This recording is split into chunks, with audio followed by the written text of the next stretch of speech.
প্রিয় দর্শক, আসসালামু আলাইকুম। মন্দির অথবা মসজিদ নয়, ওরা আসলে কি ভাঙতে চায় জানেন? ওরা ভাঙতে চায় সাম্প্রদায়িক সম্প্রীতি। কেন জানেন? এটা ক্ষমতায় আসার লোভ, এটা ক্ষমতা কুক্ষিগত করার এক ভয়ানক কৌশল। এরা ক্ষমতায় আসার জন্য নিজের মা বোনের সম্ভ্রম নষ্ট করে অন্যের ওপর দোষ চাপাতেও দ্বিধা করবে না। আপনি যে ধর্মেরই হন না কেন, এই সামান্য বুদ্ধিটুকু একটু খাটান দয়া করে।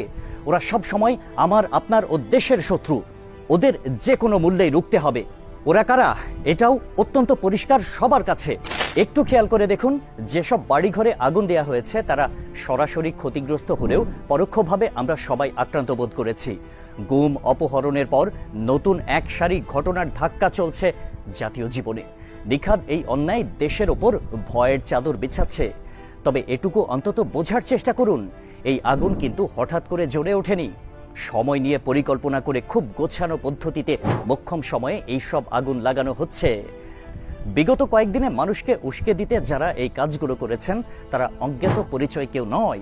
প্রকাশ্যে জনবসতিতে দস্যুতার আগুন লাগানোর দায় তাদেরকেই নিতে হবে। ভুলে গেলে চলবে না। জানমাল রক্ষার জন্যই তো আমরা রাষ্ট্র গড়ে তুলি, কাঁধে কাঁধ মিলিয়ে মিলেমিশে চলি।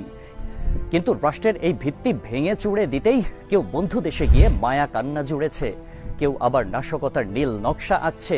একটু খেয়াল করলেই বুঝবেন, সাম্প্রদায়িক বিদ্বেষ থেকে করা হামলাগুলোতে দুটি পক্ষ লাগে, দুটি দল লাগে।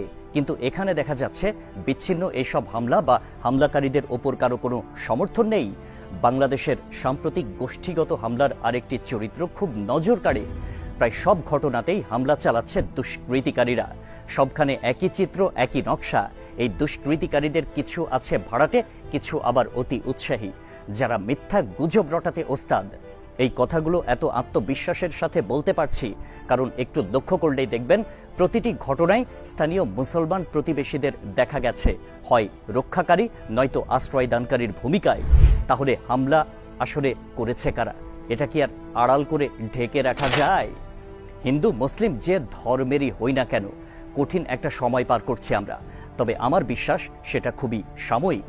কিন্তু এই সময়ে সংখ্যালঘুর ওপর আক্রমণ যতটুকু বা যেভাবেই হচ্ছে, আমি তার ঘোর বিপক্ষে। আর যাই হোক, বাসায় বাসায় এসব আগুন ধর্ম, বর্ণ, জাত, সংস্কৃতি এর কারণে দেয়া হয় নাই। তবে এমন গুজব ছড়াচ্ছে যে ধর্ম, বর্ণ, জাত, সংস্কৃতি যার কারণে আগুন দেয়া হয়েছে। তাই এমন গুজব না ছড়ানোর অনুরোধ করছি। দেশের এই পরিস্থিতিতে যে কোনো গুজব ভয়াবহ রূপ নিতে পারে। তাই নিজ নিজ ধর্মের ওপর পারস্পরিক ভ্রাতৃত্বের ওপর বিশ্বাস রাখুন। যে দেশে হাজারো সম্প্রীতির বন্ধনে যুগ যুগ ধরে হিন্দু মুসলিম বসবাস করছে, সেই দেশে সাম্প্রদায়িক দাঙ্গা হচ্ছে, এমন খবর হাস্যকর। আমি তো বলবো, বরং যারা এমন হাস্যকর খবর ছড়াচ্ছেন তারা এখনো সময় আছে, নিজেদের দিকে তাকান। আর আমার সকল ভাই বন্ধুদেরকে অনুরোধ করব, অনেক শহীদের বিনিময়ে দ্বিতীয়বার স্বাধীনতা পেয়েছি। এটা রক্ষা করার দায়িত্ব আমাদের সবার। মনে রাখবেন, ধর্ম যার যার, দেশটা আমাদের সবার। আমাদের এই সম্প্রীতি যারা নষ্ট করতে চাচ্ছে তাদের বিরুদ্ধে রুখে দাঁড়ান।